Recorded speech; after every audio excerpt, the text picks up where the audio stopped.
നമസ്കാരം. ശ്രീഭദ്ര ജ്യോതിഷത്തിൻ്റെ പുതിയൊരു അധ്യായത്തിലേക്ക് എല്ലാവർക്കും ഒരിക്കൽ കൂടി സ്വാഗതം. കണ്ടകശനി, അഷ്ടമശനി, ഏഴര ശനി എന്നിങ്ങനെ ശനിദോഷങ്ങൾ നിരവധിയാണ്.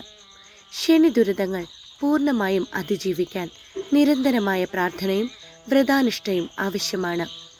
ഇതിനായി ശനിയാഴ്ച വ്രതം എടുക്കുന്നത് വളരെ ഉത്തമമാണ്. ശനിദേവനും ശാസ്താവിനും പ്രീതിയുള്ള ദിവസമാണ് ശനിയാഴ്ച. ശിവക്ഷേത്രം, ഹനുമാൻ ക്ഷേത്രം, നവഗ്രഹ പ്രതിഷ്ഠയുള്ള ക്ഷേത്രങ്ങൾ ഇവയിലേതെങ്കിലും ഈ ദിവസം സന്ദർശിച്ച് വ്രതനിഷ്ഠയോടെ ഭഗവാനെ പ്രാർത്ഥിക്കുന്നതും ഉത്തമമാണ്. ശനിയാഴ്ച വ്രതം എങ്ങനെയാണ് എടുക്കേണ്ടതെന്നുള്ളതാണ് ഇന്നത്തെ അധ്യായത്തിലൂടെ പറയുവാൻ പോകുന്നത്. ശനിയാഴ്ച വ്രതം എടുക്കുന്നവർ മാംസാഹാരം ഉപേക്ഷിക്കണം. ശനിയാഴ്ച ഉപവാസമോ ഒരിക്കലോ ആകാവുന്നതാണ്.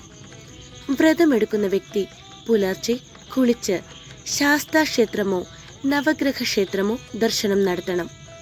ശനി ഗായത്രി മന്ത്രം 108 തവണ പ്രഭാതത്തിൽ ജപിക്കുന്നതും ശാസ്താസ്തുതികളും ശനിസ്തുതികളും പാരായണം ചെയ്യുന്നതും വളരെ ഉത്തമമാണ്. അതുപോലെ തന്നെ ശാസ്താവിന് എള്ളുപായസം നിവേദിക്കുന്നതും ശാസ്ത്രസൂക്ത പുഷ്പാഞ്ജലി നടത്തുന്നതും ഉത്തമമാണ്. ശിവക്ഷേത്ര ദർശനവും ക്ഷീരധാര വഴിപാടും എള്ളെണ്ണ സമർപ്പണവും വിശേഷമായ വഴിപാടാണ്. നീലപുഷ്പങ്ങൾ കൊണ്ട് ക്ഷേത്രത്തിൽ അർച്ചന ചെയ്യുന്നതും അനുഗ്രഹമാണ്. ഹനുമാൻ സ്വാമി ക്ഷേത്രങ്ങളിൽ വെറ്റിലമാല, എള്ളെണ്ണ സമർപ്പണം എന്നിവ നടത്തിയാലും ശനിദോഷങ്ങളെ അകറ്റുവാൻ സാധിക്കും. നവഗ്രഹ പ്രതിഷ്ഠയുള്ള ക്ഷേത്രങ്ങളിൽ ശനിക്ക് കറുത്ത വസ്ത്രം, എള്ള്, ഉഴുന്ന്, എണ്ണ എന്നിവ വഴിപാടായി നൽകുന്നതും ഉത്തമമാണ്. ശനിദോഷമുള്ള വ്യക്തി കറുത്ത വസ്ത്രം ധരിക്കുന്നതും കാക്കയ്ക്ക് ഭക്ഷണം കൊടുക്കുന്നതും നല്ലതാണ്. 12 ശനിയാഴ്ചയെങ്കിലും ചിട്ടയോടെ വ്രതമെടുത്ത് പ്രാർത്ഥിച്ചാൽ ശനി സംബന്ധമായ എല്ലാ ബുദ്ധിമുട്ടുകളും ദുരിതങ്ങളും ഒരു പരിധിവരെ അകറ്റി നിർത്താൻ സാധിക്കും.